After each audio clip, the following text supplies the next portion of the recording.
초유의 반쪽 광복절 행사와 일본이 사라져버린 대통령 경축사를 두고 논란이 계속되고 있습니다.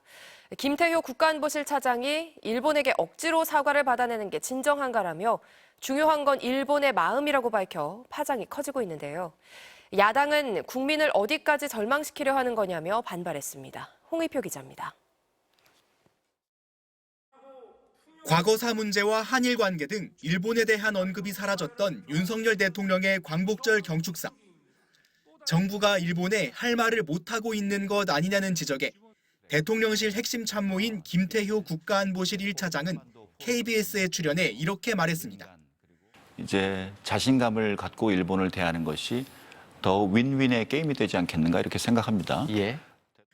라인 야후 사태와 사도광산 논란에도 정부가 목소리를 내지 않는 것이 오히려 한일 관계에 대한 자신감이며 윈윈이라는 겁니다. 김 차장은 곧이어 일본에 억지로 사과를 받을 필요가 없다는 취지로 말을 이어갔습니다. 과거사 문제에 대해 일본이 또 고개를 돌리고 필요한 말을 하지 않는다면 엄중하게 따져야겠지만 중요한 건 일본의 마음이라는 겁니다. 중요한 건 일본의 마음이죠. 예. 마음이 없는 사람을 다그쳐서 억지로 사과를 받아낼 때 그것이 과연 진정한가? 하지만 지난 2013년 이후 지금까지 10년 넘게 일본 총리들은 8.15 패전일 추도식에서 사죄나 반성을 말하지 않고 있습니다. 더불어민주당은 가해자가 사과를 거부하면 죄를 묻지 않는 것이 윤석열 정부의 정의관이냐며 국민의 목소리엔 귀를 틀어막고 일본의 마음을 헤아려 대변해주고 있으니 황당무계하다고 비판했습니다. 억장이 무너집니다.